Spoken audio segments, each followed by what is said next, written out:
kalau kita bilang secara umum masyarakat Yaman itu mereka tidak percaya. Segelintir itu pun dari keluarga mereka sendiri yang mengakui diri mereka sendiri. Klannya sendiri yang mengisbat dirinya mereka sendiri. Dan kita lihat dari kitab-kitab yang ada tentang Ba'alawi yang menulis mereka sendiri yang mengakui nasab mereka sendiri, bukan orang lain. Seperti Ali Asy'aqran sendiri juga kan Habib, klannya mereka sendiri. Jadi kita bisa lihat bahwasanya klan Ba'alawi ini bukan orang lain yang mengisbat mereka. Mereka isbat diri sendiri, mengakui diri mereka sendiri. Yang lebih parahnya lagi mereka mengatakan Duriyah alal Duriyah, Fauqud Duriyah adalah Ba'alawi. Duriyah dan di atas Duriyah, yang tingginya Duriyah itu adalah Ba'alawi. Berarti Duriyah yang lain itu rendah. Mengaco, itu dalam kitab mereka sendiri tertulis. Kita nggak fitnah mereka, nggak framing mereka. Gitu loh. Itu tentang Ba'alawi Pak Kiai. Jadi lagu Ya Tarim itu sebenarnya itu lagu curian. Mereka curi lagu ini, mereka rubah. Makanya kemarin saya ketemu dengan Kiai Abbas juga sempat menjelaskan, dan memang nasyid ini sudah terkenal dari beberapa tahun yang lalu. Nasyid ini liriknya itu bukan Ya Tarim, tapi Ya Karim. Ya Karim, pakai Ya kaf. Karim, Ya Karim, iya Ya Karim, Ya Karim. Sayyidillah, itu yang benar. Tapi dirubah sama mereka, dijadikan Ya Tarim. Itu awalnya itu memanggil atau menyebut nama Allah yang maha mulia, Ya Karim, wahai yang maha mulia. Tapi dirubah sama dia dengan yang tadinya atas nama Allah dirubah menjadi Ya Karim. Itu sahidnya nasyidnya orang-orang Arab yang ahli syair di Yaman itu. Dan itu bukan hanya di Yaman aja, itu nasyid itu ada. Di Irak pun, di Saudi pun kami pernah mendengar tentang Ya Karim itu. Gitu loh. Jadi saya lihat lagu Ya Tarim ini ada curian, mereka menceplok sebuah nasyid seseorang, mereka rubah untuk dijadikan sebuah bisnis, gitu loh. Orang lain bekerja dengan keringat sendiri, mereka memakan keringat orang lain. Kalau Pasir Tarim Pasir Tarim ini sebenarnya teman-teman di negeri Yaman itu sendiri, pasir itu ya buat bikin rumah, buat cor rumah, bikin jalan apa itu pasir. Saya tidak pernah menemukan satu orang Yaman yang mengakui Pasir Tarim itu adalah mulia. Apa yang dekat rumah dengan Umar bin Khattab? Tidak pernah. Kecuali Ba'alawi sendiri yang menggaung-gaungkan Pasir Tarim begini, wangi lah segala macam, tai kalau dibuat apa jadi mas lah segala macam. Itu benar ceritanya itu. Itu ada satu Habib datang ke Madinah, sampai di Madinah semua pintu di dalam Masjid Nabawi ditutup. Dan Habib ini pengen buang air besar karena tidak di kamar mandi ditutup semua. Jadi Habib ini diceritakan sama mereka, itu buka aja di YouTube-nya itu. Itu pergi di sujud yang tempat tersembunyi, dia buanglah hajat di situ, dibungkus hajatnya itu dia taruh di dalam sakunya. Rencananya besok pagi mau dibuang ke kloset. Pas besoknya dia mau buang, dia keluarin dari sakunya, kata mereka si tai itu jadi mas. Jadi kelihatan kan, Ba'alawi itu ada yang mubazir. Yang gilanya dibilang majdub, tainya dibilang mas. Kabeh dadi dhek wong Yaman niku terus piye ceritane? Ayo dulu. Ngerti nenek kami yang bikin Pancasila, gundulmu kuwi. Merah putih adalah karena kakek kami. 17 Agustus kakek kami. Kotekmu kabeh iki gundulmu ta. Lha mlakno kula mulai rada konslet niku gara-gara perkara niku. Nek wingi ngono karepmu. Kita padamkan api neraka karepmu. Opo wae. Isra Mi'raj ping 70 karepmu. Tapi kalau sudah mengklaim negara, merah putih dek-deki. Lah mbah-mbah dhewe sing mati demi merah putih kok ditekmu kok mbahmu turu piye niku betul. Makanya kalau sudah terkait kemerdekaan, ojo macem-macem, tak samplok rupamu. Ini Kiai Imad ini membatalkan nasab Ba'alawi karena dibayar oleh Cina. Kata saya, urusannya apa Cina sama saya? Apa untungnya Cina itu sama batalnya nasab Ba'alawi? Sekarang kan di Banten lagi ada proyeknya Pak Jokowi dulu, proyek strategis nasional, namanya PIK 2. Saya kan nggak ngomong, mau setuju, mau menerima, mau menolak, saya nggak ngomong. Itu banyak orang-orang yang musuh-musuh Pak Jokowi itu sekarang lagi menolak proyek strategis nasional PIK 2. Lalu karena saya diem aja, tuh lihat Kiai Imad, kalau nasab Habib aja dikejar, tapi adanya penjajah Cina katanya di Tangerang, Banten, dia diam saja. Aktivis-aktivis sudah menolak, tapi Kiai Imad diam saja. Itu tanda bahwa isu nasab ini dibayarin oleh Cina PIK 2.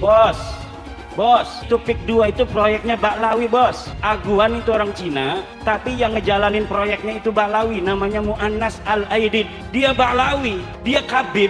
Kalau saya ngelihat Ba'alawinya, saya langsung nolak. Tapi orang nolak, orang menerima itu harus tahu apa yang ditolak, harus tahu apa yang diterima. Jangan kita nggak ngerti apa-apa, kita menerima. Jangan kita nggak tahu apa-apa, kita menolak. Saya nggak ngerti pik 2 ini jenis kelaminnya apa. Begini, bukan terpesona pada label Habibnya, tapi saya lebih terpesona pada ilmu agamanya. Di mata saya pribadi, seorang Habib itu kan ilmu agamanya pasti tinggi. Dan saya memiliki keyakinan orang yang ilmu agamanya baik, dia pasti akan bisa memuliakan seorang istri. Dan insya Allah dia akan bisa adil atau mendekati adil dalam berpoligami. Tapi ternyata karena saya kurang terlalu mengenal karakternya, sifatnya, ternyata setelah dipelajari lebih jauh, dia tidak paham ilmu agama. Castingnya saja, pencitraan saja. Setelah saya pelajari sebagai seorang istri dari tahun ke tahun, oh dia tidak paham ilmu agama. Dia hanya menggunakan agama sebagai casting saja untuk pencitraan. Tapi di satu sisi saya mengambil hikmah yang sangat banyak dan juga mengambil pelajaran atas apa yang sudah saya alami. Pak Jokowi disumpah-sumpahin, didoakan rungkat, didoakan jatuh, didoakan hancur sehancur-hancurnya 2 periode. Periode ketiga bisa menaikkan anaknya sebagai wakil presiden. Nanti periode keempat bisa jadi anaknya jadi presiden. Pingsan Rizik, orang iri hati, nggak bisa melihat kelebihan orang lain. Buat propaganda, dia PKI, dia nggak becus, dia orang bodoh. Sebodoh-bodoh dia jadi wakil presiden. Sebodoh-bodoh dia jadi presiden. Dia tukang kayu, bukan tukang halu. Nggak ngaku-ngaku dia anak raja, nggak ngaku-ngaku dia cucu nabi, cucu orang hebat begini begitu. Dia jadi orang hebat. Itu baru manusia, bukan seperti Rizik. Belum jadi manusia kalau Rizik. Ingat Jik, babi itu adalah hewan yang sangat benar dan sangat cerdas dalam mendidik anak. Bayangkan ada 6 ekor anak babi, 6-6-nya jadi babi, nggak ada yang jadi orang. Anak orang kayak lu, moro-moro jadi orang, malah jadi babi. Saudara, adili Jokowi, tangkap Jokowi, adili Jokowi, tangkap Jokowi. Saya berharap tulisan itu ada di seluruh pelosok Indonesia agar KPK bekerja jebloskan biang koruptor, saudara. Setuju tidak? Setuju tidak? Angkat tangan semua, takbir, takbir, sallu ala nabi. Saya bisa memadamkan neraka jahanam. Kalau ini sulit Anda pahami karena pemahaman Anda sangat terbatas tentang syariat Nabi Shallallahu Alaihi Wasallam, Anda perlu tanya. Jangan Anda langsung memvonis orang-orang saleh. Anda akan malu dan Anda dicap sebagai orang yang kurang ajar sama aulia. Anda gak paham kok langsung memvonis. Beliau bisa mi'raj, terbang ke langit, tapi mi'rajnya tanpa buruk, SpaceX, apalagi Citylink. Beliau mi'raj hanya pakai jubah, udah mirip Piccolo. Dan yang paling menakjubkan, beliau mi'raj nggak cuma sekali, 10 kali. Bayangkan, 5 kali lagi beliau mi'raj, itu setara dengan jumlah trofi Liga Champions Madrid. Antum berpikir, ini terlalu mengada-ngada, di luar nurul. Itulah yang namanya karomah. Jangan pakai logika, antum hanya perlu iman dan kebodohan. Ente semua bohong, Jik. Ente mengarang cerita tentang kebangkitan PKI, sementara PKI leluhur ente sendiri. Ente gembar-gemborkan. Banyak ini ante-ante Belanda. Ternyata ante Belanda datuk lu sendiri. Kemudian ente teriak-teriak. Orang-orang, ulama yang nempel dengan pemerintah itu ulama su, nggak boleh diikuti. Ternyata datuk ente, Utsman bin Yahya, ante Belanda. Udah ante pemerintah, kafir lagi. Udah ante penjajah, kafir lagi. Itu memilukan. Saudara, apa jadi yang mengharuskan kita untuk ikut si Rizik ini? Ente bilang, ulama-ulama yang berada di pintu sutroh, mereka-mereka yang bersahabat, yang dekat dengan pemerintah ulama su, kata kau. Sementara yang kita cek-cek datuk kau, Utsman bin Yahya, dekat dengan Belanda. Belanda itu kita tahu, penjajah, kafir lagi. Musuh leluhur kami, bukan leluhur kau, leluhur kami. Jadi jangan sampai kau sama-samakan. Belanda itu musuh leluhur kami, bukan musuh leluhur kau. Leluhur kau itu muhibbin Belanda. Indonesia ini adalah buah dari gerakan dakwah ulama tadi. الخير والنور الذي وصل إلى إندونيسيا بواسطة العلماء من آل بيت النبي محمد الذين هاجروا من تريم من حضرموت إلى إنديا ثم إلى إندونيسيا. Islam yang ada di Indonesia ini adalah sumbernya daripada ulama dan Ahlul Bait yang dari kota Tarim Hadramaut yang hijrah dari negerinya mampir ke India kemudian datang ke Indonesia. ولو جئنا ونظرنا في سيرته وتاريخه ولي صنع لوجدنا ذلك الاتصال قديما ارتباطا وثيقا لا ينفك. Kalau kita kembali ke sejarah kita yaitu Wali Songo yang mana mereka itu dari Tarim Hadramaut, maka kita akan sadar Indonesia dan Tarim tidak bisa. Yang merendahkan Ahlul Bait, cucu Nabi, kelak akan bertanggung jawab di hadapan Rasulullah Sallallahu Alaihi Wasallam.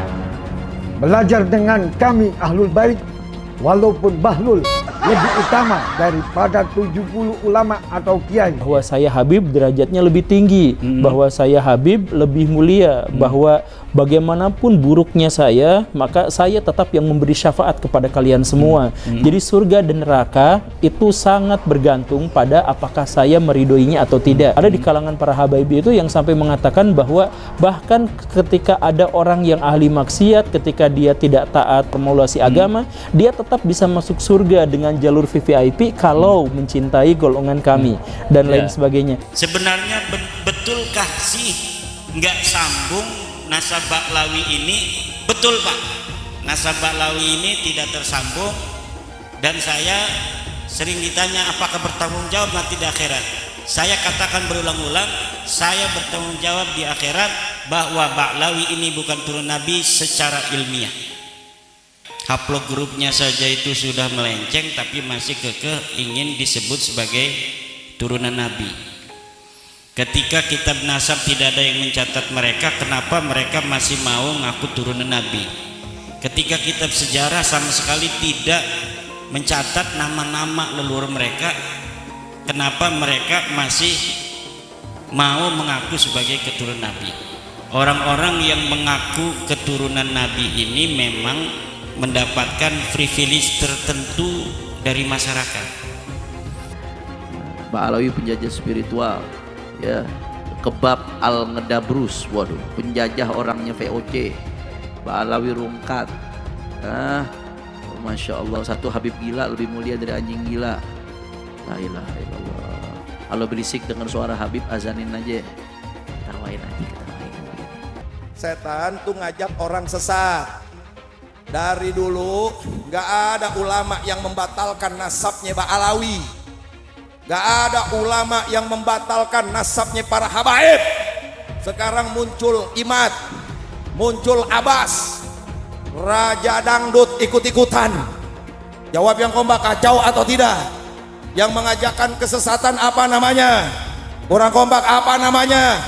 Ini Imad mengajarkan kesesatan, berarti Imad. Kurang kompak, Imad.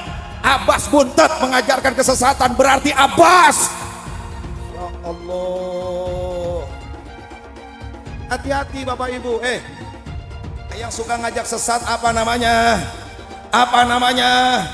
Nah ini Imad berarti, Abbas Buntet berarti, Roma Irama berarti setan. Takdir Allah dibicarakan, apakah begini dan begitu. Sifat Al-Quran itu apakah makhluk Allah atau bukan. Kenapa yang dibahas itu adalah hal yang semacam itu? Detik ini ketika saya sedang ngomong di sini, ada orang-orang Cina yang sedang bikin komputer super, komputer kuantum. Dan kalau misalkan itu sudah mewujud, maka mereka bisa menguasai dunia. Di Jepang dan di Korea sekarang sedang bikin nanoteknologi. Amerika Serikat sedang mengembangkan AI. Coba saya tanyakan, perintah Allah adalah untuk membahas hal-hal seperti itu, mengkaji hal-hal seperti itu, mengkaji ayat-ayat kauniyah, membahas tentang ciptaan-ciptaan Allah. Tapi kita tidak melakukan seperti itu. Yang kita lakukan adalah membahas tentang Allah, tentang takdir, tentang perbuatan Allah. Lalu kita klaim sama-sama, kamu masuk neraka. Itu kan gitu kan kita tuh sekarang tuh kan. Itu perbuatan-perbuatan Allah, tapi malah kita yang mengklaimnya. Kamu masuk neraka, kamu masuk surga, kamu selamat, kamu tidak selamat, dia syahid. Tahu dari mana itu? Itu kan perbuatan-perbuatan Allah, tapi itulah yang jadi bahan perdebatan kita. Perdebatan kita di ruangan ini sekarang. Taubat kalian semua. Itu leluhur kami Al-Faqih Muqaddam. Mi'raj satu malam 70 kali. Rasulullah sallallahu alaihi wasallam hanya diizinkan Allah Mi'raj ke Sidratul Muntaha seumur hidup 1 kali. Ketika ada orang mengatakan bahwa moyang kami bisa mi'raj 1 malam 70 kali, ini telah merendahkan Rasulullah, telah menghina Rasulullah sallallahu alaihi wasallam. Ada lagi berita-berita khurafat. Leluhur kami kalau tidak malu sama Allah dapat memadamkan api neraka cuma dengan kelingking. Menghina Nabi sekarang menghina Allah subhanahu wa ta'ala. Banyak lagi cerita seperti itu. Leluhur mereka semuanya wali, bisa nurunkan emas dari langit. Yaman itu negeri paling miskin di Timur Tengah. Bagaimana kita percaya dia bisa nurunin emas dari langit?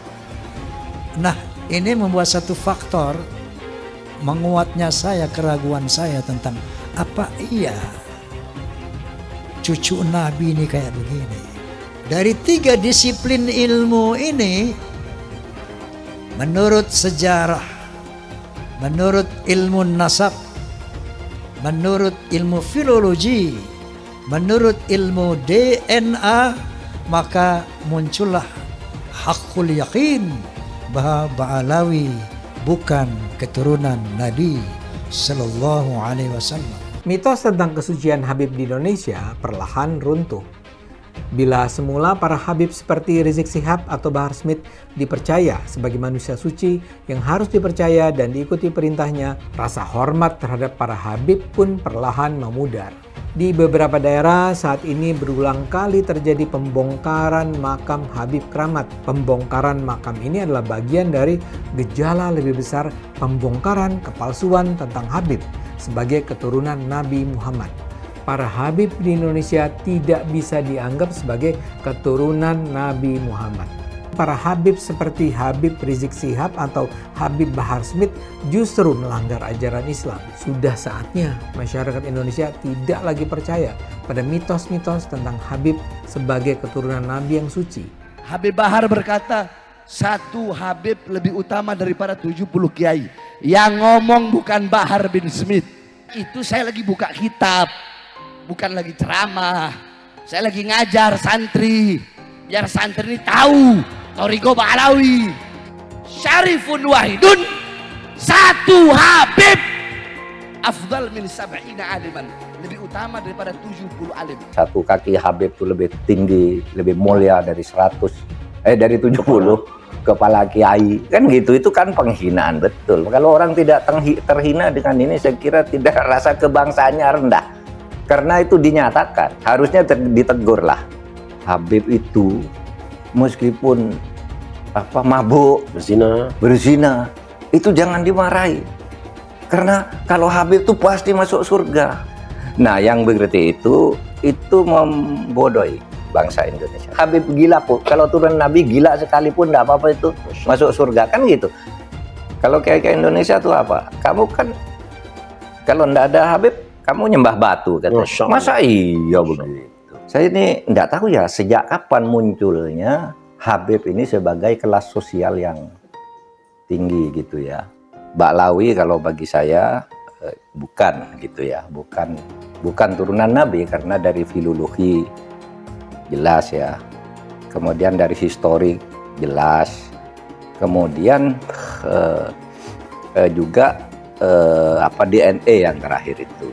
Belajar sama 1 Habib sama ukurannya belajar dengan 70 kiai, sama ukurannya belajar dengan 70 kiai, gitu loh Habib. 1 Habib, walaupun Habibnya jahlun, maksudnya bodoh kata Iwan, walaupun Habibnya jahlun, maksudnya bodoh kata Iwan, itu ukurannya perbandingannya amat 70 kiai yang alim. Itu ukurannya perbandingannya amat 70 kiai yang alim. Perbandingannya Sayyidina Imam Faqihil Muqaddam di dalam manaqib sejarah hidup beliau diceritakan bahwa Al-Imam Faqihil Muqaddam adalah orang-orang yang besar, beliau adalah orang-orang yang hebat. Bahkan diceritakan beliau pernah mi'raj, saudara-saudara, bertemu dengan Allah dalam satu hari 70 kali, saudara-saudara. Bertemu dengan Allah dalam satu hari 70 kali, saudara-saudara. Kalau aku tidak malu kepada Allah Ta'ala, maka neraka jahanam itu akan aku matikan.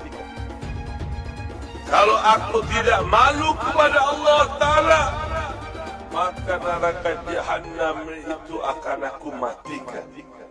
Al-Hamid ngeluarin rantai emas dari langit. Wah. Keramatnya Al-Hamid tuh, ngeluarin rantai emas dari langit sampai ke bumi. Lagi ngobrol sama kakaknya Al-Muhdhar nih, Syekh Umar Muhdhar. Ayo wahai Syekh Umar Muhdhar, dilihat keramatannya, nurunin rantai emas dari langit sampai ke depan dia. Ini Habib Syekh Umar Muhdhar ketawa doang. Dia bilang sama adiknya, Al-Hamid, coba lihat tuh paling atas siapa? Gak tahu ada Syekh Umar Muhdhar megangin rantai dari atas. Beliau angkat tangan kepada Allah Subhanahu wa taala sambil mengatakan, ya sama subbil laban walad Abdullah dakhal adan. Wahai yang menciptakan langit, yaitu Allah, turunkan hujan susu. Turunkan hujan susu. Dihujani apa? Susu. Subbil laban, hujankan susu. Walad Abdullah dakhal adan, karena saya anaknya bapak saya Habib Abdullah bin Abi Bakar mau masuk ke kota ini. Gak lama dari selesai doanya beliau langsung hujan susu. Masya Allah. Ada muridnya Habib Salim Jindan namanya Abdurrahman. Nih Bang Maman, kalau kita panggil Bang Maman. Bang Maman ini sholatnya berantakan. Bang Maman ini maksiatnya luar biasa, ibadah kocar kacir. Habib Salim Jindan dikabarin sama muridnya, Beb, Maman meninggal. Sebelum ditutup, habis beliau tulis, ditaruh ke kertas, lo bilang, Man, gue tahu lo ibadahnya berantakan, tapi lo cinta sama dzurriyyat Nabi Muhammad, ikhlas dari dalam hati. Nanti kalau malaikat Munkar Nakir datang nanya pertanyaan kubur, jangan lo jawab, Man, lo kasih surat dari gue, lo masuk surga tanpa hisab. Umat Islam mulai gaya, mulai mengkoreksi Habibnya, mulai mengkoreksi Habibnya, mulai mengkoreksi ulama-ulama dari anak cucu Nabi Muhammad SAW. Orang yang seperti itu mirip dengan iblis. Orang yang seperti itu mirip dengan iblis. Sudah dijelaskan, orang yang mati bawa benci sama keluarga Nabi, bukan hanya umat Nabi dia keluar, saudara. Bukan hanya keluar dari umat Nabi, sampai dia keluar dari agama, keluar dari Islam, saudara sekalian. Artinya apa? Tidak ada kesempatan mendapatkan pertolongan dari baginda Nabi Muhammad. Man ahabbahum ahabbahallah. Siapa yang cinta dengan keluargaku para habaib, dzurriyyat Nabi Muhammad, ahlul bait Nabi, maka dia akan dicintai oleh Allah. Wa man abghadahum abghadahallah. Siapa yang benci kepada keluargaku, maka dia juga akan dibenci oleh Allah Subhanahu wa taala. Rasa kebanggaan saya terhadap Indonesia itu ternodai oleh sikap-sikap beberapa habaib dan para pejuang Indonesia itu diremehkan. Misalnya cerita bahwa proklamasi kemerdekaan Mei 17 Agustus itu karena bisikan Habib tertentu kepada Bung Karno, itu kan tidak pernah ada dalam cerita itu. Tidak ada Habib, cerita Habib ini tidak pernah ada di dalam sejarah, kecuali dulu menjadi Usman Yahya itu menjadi muftinya Belanda, yang mengharamkan kita melawan Belanda. Justru itu Habib yang jelas itu tertulis dalam sejarah. Kalau Habib berbisik ke Bung Karno kapan? Dan tidak pernah ada cerita itu. Nah kok sekarang lalu Habib, lalu para pejuang dihabibkan semua kan? Diponegoro, siapa lagi? Imam Bonjol. Wah itu kebanggaan orang Jawa loh, Diponegoro itu. Lalu dihabibkan. Habib dari mana? Limited edition ini. Muka-muka impor. Kalau lo kan muka lokal. Hidung pesek, pipi tembem. Mata belok. Persis kayak celengan Semar. Sekarang ada disebut hal rame, dibicarain di TikTok. Saya punya kakek yang dijelek-jelekin, Habib Utsman bin Yahya. Dia bilang antek Belanda. Zaman dulu itu Belanda luar biasa loh. Habib Utsman punya langkah Beliau memang dalam kitabnya Manhajul Istiqamah ada membahas untuk tidak ada pemberontakan, tapi bacanya yang jelas, jangan cuma pas garis itu aja. Itu di situ disebutkan. Bahkan bukan cuma Habib Utsman, dulu almarhum Kiai Haji Hashim Asy'ari juga begitu. Bahkan bukan cuma Habib Utsman, dulu almarhum Kiai Haji Hashim Asy'ari juga begitu. Dulu almarhum Kiai Haji Hashim Asy'ari juga begitu. Ada namanya Kapiten Patimura. Kapiten Patimura ini adalah sosok kiai besar dari Maluku. Nama aslinya adalah Kiai Haji Ahmad Lusi. Memiliki pondok pesantren besar di Maluku, Indonesia bagian timur. Al-Habib Ali bin Abdurrahman Al-Habsyi Kuitang, beliau yang memfatwakan ketika tanggal 17 Agustus Soekarno membacakan teks proklamasi mendeklarasi daripada kemerdekaan Indonesia. Beliau di hari Jumat itu, ba'da Jumat beliau fatwakan, sekarang saya fatwakan setiap tanggal 17 Agustus wajib pasang bendera merah putih di rumah-rumah kalian. Siapa yang nyuruh? Itu fatwa Habib Ali bin Abdurrahman Al-Habsyi Kuitang. Bendera merah putih, siapa yang memberikan instruksi kepada Bung Karno untuk membuat bendera merah putih sebagai bendera Indonesia? Itu adalah fatwa Al-Habib Idrus bin Salim Al-Jufri Palu Al-Khairat. Lambang negara Garuda, siapa yang buat? Al-Habib Asy-Syarif Hamid Al-Gadri dari Pontianak, keluarga baginda Nabi Muhammad. Lagu 17 Agustus, Pramuka, lagu syukur, siapa yang buat? Al-Habib Husain Al-Mutahhar dari Semarang, dzurriyyah baginda Nabi Muhammad. Jadi Anda jangan berpikir, ini habaib di Indonesia jasanya apa? Banyak, itu yang baru kecatat. Itu yang baru ketahuan. Masih banyak lagi daripada keluarga Nabi Muhammad yang tidak mau masuk buku karena perjuangannya ikhlas karena Allah dan Rasul. Siapa Imam Bonjol? Semua pasti bilang pahlawan. Betul apa enggak? Imam Bonjol pahlawan Indonesia bukan? Pahlawan nasional bukan? Sekarang siapa namanya Imam Bonjol? Al-Habib Muhammad Syahabuddin, beliau habaib dari kalangan bin Syahab. Imam Bonjol itu bin Syahab, masih daripada kakeknya Habib Rizik, saudara sekalian. Itu keluarga daripada Nabi Muhammad, keturunan Sayyiduna Muhammad. Habib Rizik, Habib Rizik gurune NU. Habib Rizik, Habib Rizik idolane NU. Indonesia terbesar di dunia. Bangsa ini akan aman, bangsa ini akan sejahtera, bangsa ini akan makmur selama anak cucu Nabi Muhammad SAW tidak diganggu, tidak diusik, dimuliakan, dicintai, disayangi. Karena apa? Ada doa dari kakeknya, pemimpin kita semua, baginda Muhammad sallallahu alaihi wasallam. Kami adalah majikan kalian, kami adalah pemilik bangsa, kami adalah pemilik kedaulatan Indonesia. Hai semua, nama saya Johannes Leong. Saya adalah investor saham, forex, dan juga kripto. Channel ini banyak membahas tentang berita terkini, edukasi finansial, investasi, dan lainnya. Jangan lupa subscribe channel ini kalau kamu suka dengan konten yang serupa. Follow juga sosial media lainnya yang saya taruh link di kolom deskripsi. Di sana kalian bisa dapatkan konten yang berbeda. Saya juga punya Telegram channel yang isinya berfokus kepada trading dan juga investasi. Itu Telegram channelnya gratis. Oke, kita lanjut ke videonya. Sebagian besar penonton di video ini, setelah menonton video di awal, mungkin bertanya, apakah kejadian seperti krisis 98 akan kembali terulang? Belum lagi keadaan global yang tidak menentu. Lalu apa yang bisa kita lakukan untuk selamat dari krisis yang mungkin akan datang dalam waktu dekat?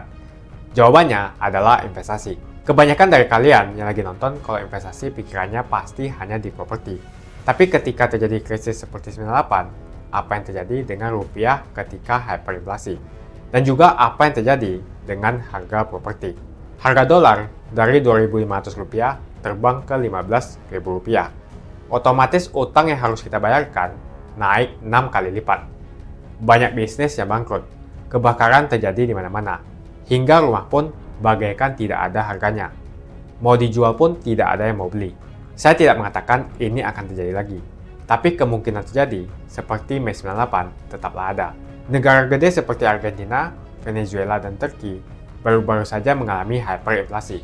Apalagi setiap hari kita ketemu ada saja konten yang berbau sara ke orang Tionghoa yang ada di Indonesia. Entah itu dari Instagram, ataupun dari YouTube, ataupun sosial media lainnya. Kita bisa lihat di tahun 2017, saat Pilgub Jakarta hampir terjadi kerusuhan seperti 98 karena Ahok dituduh menodai agama. Ahok pun harus dipenjara untuk menenangkan masyarakat yang dengan gampangnya dihasut untuk membenci Tionghoa dan tidak memilih pemimpin yang beda agama.